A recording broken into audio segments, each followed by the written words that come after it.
फिर चाइना में क्या हुआ है कि चाइना में मिडिल क्लास में 400 मिलियन लोग आ गए हैं। जब चाइना में इतनी इकोनॉमिक एक्टिविटी हुई, प्रोडक्शन हुई, कोई भी दुनिया में तरक्की करेगा तो इंडस्ट्री की वजह से ही तरक्की करेगा। तो चाइना में ये हुआ है कि मिडिल क्लास उनकी इंक्रीज होकर के 400 मिलियन बन गए हैं, यानी 40 करोड़ उनकी मिडिल क्लास है। 1/3 of the population comprises of middle class. और किसी भी कंट्री की ग्रोथ के लिए जो बैकबोन होता है वो मिडिल क्लास होता है, क्योंकि मिडिल क्लास एजुकेटेड लेबर भी प्रोवाइड करता है।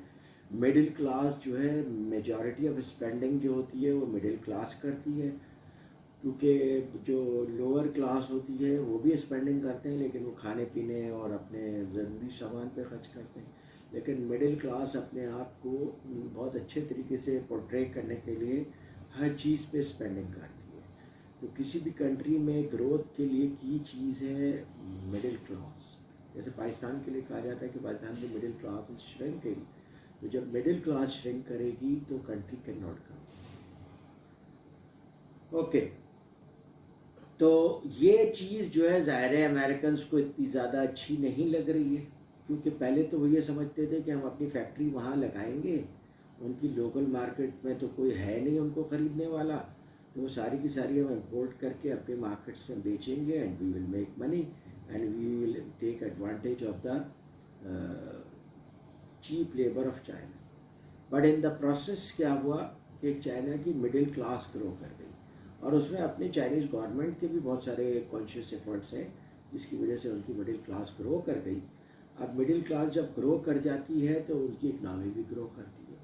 यही वजह है कि 2008 का रिसेशन और कोरोना और अमेरिका के सैंक्शंस, ये सब चाइना ने अच्छी तरीके से मैनेज कर लिया। और एक तो उनकी मिडिल क्लास का सपोर्ट है, दूसरा ये कि फिर उन्होंने इन कंट्रीज़ की तरफ एक्सपैंड करना शुरू किया जो कि उसके नेबरिंग है। और वन रोड वन बेल्ट का जो कॉन्सेप्ट लेकर के आए हैं वो बेसिकली उसमें अपने एक्स्ट्रा रिसोर्सेज यूज़ कर रहे हैं। उनके पास ह्यूमन रिसोर्सेज एक्स्ट्रा है, उनके पास मटेरियल रिसोर्सेज एक्स्ट्रा है, बड़े बड़े जो अर्थ मूविंग इक्विपमेंट्स हैं उनके पास बहुत सारे हैं। वो सब लेकर आ जाते हैं, उस कंट्री को लोन भी देते हैं और फिर उसी लोन को वापस भी ले लेते हैं। इस तरह की चीज़ों से जब उनकी कोई भी चीज़ कंस्ट्रक्ट करते हैं, चाहे रोड कंस्ट्रक्ट करते हैं या पोर्ट कंस्ट्रक्ट करते हैं, और फिर उन्हें इंटरेस्ट भी मिलता रहता है और फिर वहाँ पे उनका अपना बिजनेस इंटरेस्ट भी बन जाता है, अपनी स्ट्रेटेजिक इंस्टॉलेशंस भी कर लेते हैं।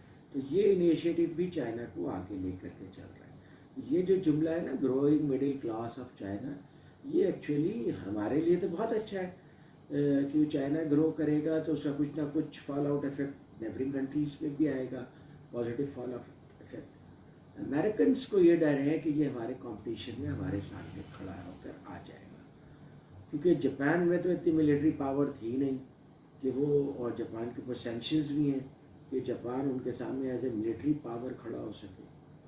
तो चाइना के अंदर, और China has all the potential to rage against America economically as well as militarily.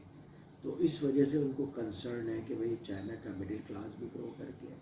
फिर उनका एक और अच्छा बड़ा ट्रेंड ये हो रहा है कि जिन लोगों को हर साल वो 4 लाख 5 लाख लोगों को बाहर की कंट्रीज में भेज रहे थे पढ़ने के लिए, they are coming back and they are taking part in the economic growth of the country. तो ये चाइना के लिए कुछ पॉजिटिव चीज़ें हैं जिसकी वजह से उसकी मिडिल क्लास और ग्रो कर रही है।